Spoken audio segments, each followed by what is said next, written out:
Friends, मैं आपके साथ शेयर कर रही हूँ गीता के श्लोकों के हिंदी अनुवाद, जो कि सरल शब्दों में। अभी तक हमने अध्याय 1 के श्लोकों को जान लिया है। अब हम अध्याय 2 में आ चुके हैं और अध्याय 2 के श्लोकों का 1 से 5 तक हमने अध्ययन कर लिया है और आज हम 6 से लेके 10 तक के श्लोकों का अध्ययन करेंगे। हिंदी अनुवाद सरल शब्दों में जानने की कोशिश करेंगे। अर्जुन की क्या दशा है और हमें किस तरह से ज़रूरत है आज के समय में कृष्ण की। क्या अर्जुन के साथ कृष्ण थे? क्या हमारे साथ आज कृष्ण नहीं है या हैं, हम उन्हें पहचान नहीं पा रहे? तो चलिए इस वीडियो के माध्यम से स्टार्ट करते हैं। अध्याय 2 श्लोक 6। अर्जुन कृष्ण से कह रहे हैं, कृष्ण अर्जुन को समझा रहे हैं, अर्जुन युद्ध करने से घबरा रहे हैं। वो युद्ध इसलिए नहीं कर रहे कि उन्हें डर लग रहा है कि युद्ध में विजय किसकी होगी। वो युद्ध इसलिए नहीं कर रहे कि उन्हें घबराहट हो रही है कि वो अपनों का खून कैसे बहाएंगे, वो अपनों के साथ युद्ध कैसे करेंगे। हमारे अंदर सिर्फ यही एक कमी होती है, कमजोरी होती है कि हम दुनिया से तो लड़ जाते हैं लेकिन अपनों से लड़ने में घबराने लगते हैं। ये जो रक्त मोह होता है ना, जो खून के रिश्ते होते हैं, हम इनके लिए बहुत ज़्यादा मोहित हो जाते हैं। फिर हम ये भूल जाते हैं कि क्या सही है और क्या गलत है। तो यहाँ पे अर्जुन भी इसी विपदा में पड़े हैं, इसी परेशानी में हैं। कृष्ण से अपनी बातें शेयर कर रहे हैं और कहते हैं, हम नहीं जानते हमारे लिए कौन सा बेहतर रास्ता है। हम उन्हें जीतेंगे या वे हमें जीतेंगे। उन पुत्रों को मारकर हम जीना नहीं चाहते जो हमारे सामने युद्ध में खड़े हैं। मतलब वहाँ पे गुरु भी है, शिष्य भी है, पिता भी है, पुत्र भी है, सभी रिश्ते नाते हैं। हम कैसे उन्हें मार दें? अर्जुन इस श्लोक में अपनी दुविधा व्यक्त कर रहे हैं। वो समझ नहीं पा रहे कि उन्हें क्या करना चाहिए। उन्हें यह भी नहीं पता कि जीतने में खुशी मिलेगी या हारने में। अगले श्लोक में कहते हैं, मेरी स्वाभाविक दया से मारा गया स्वभाव है और मैं धर्म के संबंध में भ्रमित हूँ। मैं आपसे पूछता हूँ कि मेरे लिए क्या श्रेष्ठ है। मैं आपका शिष्य हूँ, कृपया मुझे निर्देश दे। ऐसा अर्जुन कृष्ण से कह रहे हैं, अपने आप को शिष्य बता रहे हैं, अर्जुन को गुरु समझ रहे हैं और वो कह रहे हैं कि अब मैं आपके लिए पूरी तरह से समर्पित हूँ और मुझे आप आदेश दीजिए, समझाइए मैं क्या करूँ, क्योंकि मुझे बिल्कुल समझ में नहीं आ रहा है, दिमाग मेरा अब काम नहीं कर रहा है।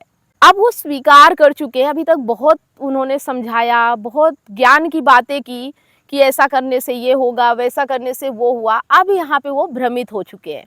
अब उनका दिमाग काम नहीं कर रहा है। अब वो शरण में आ चुके हैं कृष्ण के, अब समर्पित हो चुके हैं और कहते हैं कि हे गुरु, हे कृष्ण, अब मुझे आदेश दे, समझाएं कि अब मैं यहाँ पे क्या करूँ। अब मेरा दिमाग काम नहीं कर रहा है। ऐसे ही हम लोग भी होते हैं। जब तक हमारी बुद्धि चलती है ना, तब तक हम बहुत तर्क लगाते हैं, लेकिन जब हमारी बुद्धि काम करना बंद कर देती है ना, तब हमें लगता है कि अब कोई कृष्ण आए। लेकिन ऐसा हर कोई किस्मत वाला नहीं होता है अर्जुन की तरह कि कृष्ण उनके साथ साथ हो। तो हमें थोड़ा सा अपनी बुद्धि पर संयम रखना चाहिए और अगर कोई हमें अच्छी बातें बता रहा हो तो सीख लेना चाहिए। तो अर्जुन तो पहले अपनी बुद्धि बहुत चला रहे थे, फिर भी कृष्ण उनके साथ थे, साथ नहीं छोड़ा। ये सौभाग्य अर्जुन को प्राप्त हुआ, शायद हमें प्राप्त ना हो। तो इन चीज़ों से हमें सीख लेना चाहिए कि कोई अगर व्यक्ति हमारे सामने आता है, ज्ञान की बातें करता है, तो उसे महत्व देना चाहिए, समझना चाहिए कि वो कहना क्या चाहता है। ऐसा नहीं कि उसकी बातें ना सुने और हम अपनी सुनाते रहे। अगले श्लोक में कहते हैं कि मैं ऐसा कोई उपाय नहीं देखता जो मेरी इंद्रियों के सुख को नष्ट करने वाले इस शोक को दूर कर सके। यदि मुझे बिना शत्रुओं के पृथ्वी का राज्य और स्वर्ग का राज्य भी मिल जाए तो भी यह शोक दूर नहीं होगा। वो कह रहे हैं कि अगर ये राज्य चाहे यहाँ का हो चाहे स्वर्ग लोक का हो, ये मिल भी जाए फिर भी मेरा शोक दूर नहीं होगा कि मैं अपनों को मार के राज करूं। मैं बहुत विचलित हूँ अंदर से। ऐसा वो कृष्ण से कह रहे हैं। उनका कहना है कि किसी भी सांसारिक सुख या स्वर्गीय सुख क्यों ही ना मिल जाए, लेकिन ये जो मैं करने जा रहा हूँ ना, ये शोक दुख दूर नहीं होगा। ऐसा कोई उपाय नहीं दिख रहा जो इस शोक को हटा सके। अगले श्लोक में संजय कहते हैं, इस प्रकार गुडाकेश अर्जुन ने, यहाँ पे अर्जुन को गुडाकेश कह रहे हैं, ऋषिकेश कृष्ण को, ऋषिकेश कृष्ण से कह रहे हैं, ऋषिकेश कृष्ण से कहा मैं नहीं लड़ूंगा और चुप हो गया। मतलब संजय बता रहे हैं धृतराष्ट्र को कि अर्जुन ऐसा कृष्ण से कह रहे हैं और चुप हो जाते हैं। अब संजय बता रहे हैं धृतराष्ट्र कि अर्जुन युद्ध करने के लिए तैयार नहीं है, लेकिन फिर भी कृष्ण समझा रहे हैं। वो धृतराष्ट्र से कह रहे हैं, अगले श्लोक में संजय धृतराष्ट्र से कह रहे हैं कि तब कृष्ण ने दोनों सेनाओं के बीच शोक संतप्त अर्जुन को मुस्कुराते हुए यह कहा। इसके आगे उन्होंने क्या कहा ये हम अगले श्लोक में जानेंगे। आज के लिए बस इतना ही। मैं कोशिश करूंगी कि छोटे छोटे मतलब 4 या 5 श्लोकों को ही हम वीडियो में रखें ताकि हमें समझने में आसानी हो। यहाँ पे अर्जुन अभी बहुत ही दुविधा में है, क्या होगा, कैसे होगा, अगर मैं युद्ध जीत भी गया तो क्या मैं सुखी रह पाऊंगा, क्या मैं राज्य पा के भी संतुष्ट हो पाऊंगा। मुझे नहीं चाहिए दुनिया का राज, मुझे नहीं चाहिए ये राज्य वगैरह, मैं तो अपनों को खुश देखना चाहता हूँ। मैं अपनों का वध कैसे करूँ, मैं अपनों से युद्ध कैसे करूँ, इसी असमंजस में है। और ये जो अर्जुन के साथ हो रहा है ना, ये कई लोगों के साथ होता है, सबके साथ तो नहीं होता है, क्योंकि दुर्योधन देखो लड़ने के लिए तैयार है, बाकी लोग भी कोई इतना ज़्यादा संताप या दुख में नहीं पड़े हुए हैं।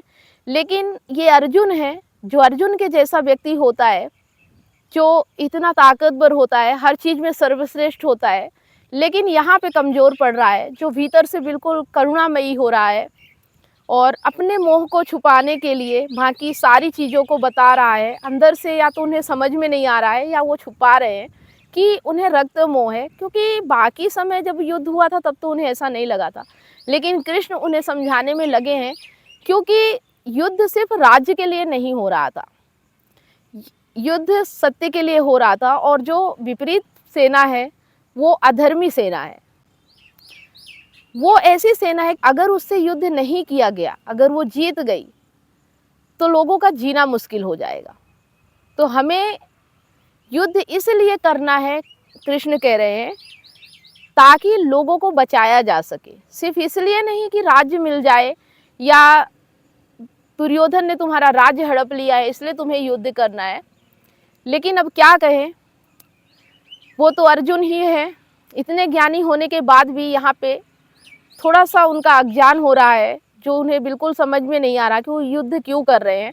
उन्हें तो ऐसा लगता है कि बस मैं राज्य के लिए युद्ध कर रहा हूँ, लेकिन ऐसा नहीं है। आगे के श्लोकों में हम इसी तरह से सरल हिंदी अनुवाद करते रहेंगे और पूरी गीता कोशिश करूँगी कि वीडियो के माध्यम से आप तक पहुँचाऊँ, क्योंकि गीता सिर्फ एक ग्रंथ नहीं है, गीता किसी का जीवन है और अर्जुन ने वो जीवन जिया है।